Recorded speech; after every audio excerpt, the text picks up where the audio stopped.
ہمارے بعض دانشور حضرات مثال پیش کرتے ہیں برطانیہ کی، فرانس کی۔ دیکھیے، برطانیہ اور فرانس سے اس کی مثال دینا غلط ہے۔ برطانیہ اور فرانس اپنی آبادی اور رقبے کے اعتبار سے ہمارے ایک صوبے کے برابر بھی بمشکل ہوگا، اور وہاں ایک ہی کمیونٹی کے لوگ ہیں، سب کے سب کرسچن ہیں، ایک ہی نسل کے لوگ ہیں۔ ہمیں مثال لینی چاہیے امریکہ سے، کہ جہاں واقعی سیاہ فام بھی ہیں، سفید فام بھی ہیں، مختلف بڑا ملک ہے، دنیا کے بڑے ملکوں میں ہیں۔ آپ دیکھیے امریکہ میں ہر اسٹیٹ کا الگ الگ قانون، ہر اسٹیٹ کو حق ہے اپنی مرضی کا قانون بنانے کا۔ یہاں تک کہ اگر ایک آدمی ایسے اسٹیٹ میں رہتا ہے جس میں ایک بیوی کے رہتے ہوئے دوسرے نکاح کی اجازت نہیں ہے، تو وہ دوسرے اسٹیٹ میں جا کے نکاح کر لیتا ہے جس میں ایک سے زیادہ بیوی رکھنے کی گنجائش ہے۔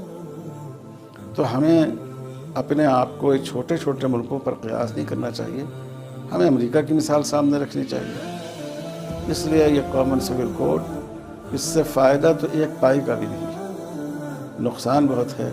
اس سے لوگوں کے جذبات مجروح ہوں گے، لوگ یہ محسوس کریں گے کہ ان سے ان کی شناخت چھینی جا رہی ہے، اور اس سے بعض وہ قومیں جو علیحدگی کا جھنڈا اپنے ہاتھ میں لیے ہوئی تھی اور حکومت نے ان کو سمجھایا، ان کو آمادہ کیا، ان کی شرطوں پر ان سے معاہدہ کیا، ملک میں امن و امان قائم ہوا، اندیشہ یہ ہے کہ کہیں پھر وہ بکھراؤ کی طرف نہ چلے جائیں۔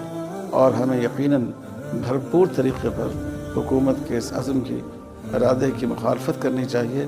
ہمارے ملک کا مسئلہ کامن سول کوڈ نہیں ہے، ہمارے ملک کا مسئلہ بے روزگاری ہے، ہمارے ملک کا مسئلہ مہنگائی ہے، ہمارے ملک کا مسئلہ نوجوانوں کی تعلیم سے محرومی ہے، ہمارے ملک کا مسئلہ صحت کی بگڑتی ہوئی صورتحال اور اس کے وسائل کا فقدان ہے، ہمارے ملک کا مسئلہ سیاست کی دنیا میں یہ اخلاقی اقدار سے بالکل محروم ہو جانا اور آزاد ہو جانا ہے۔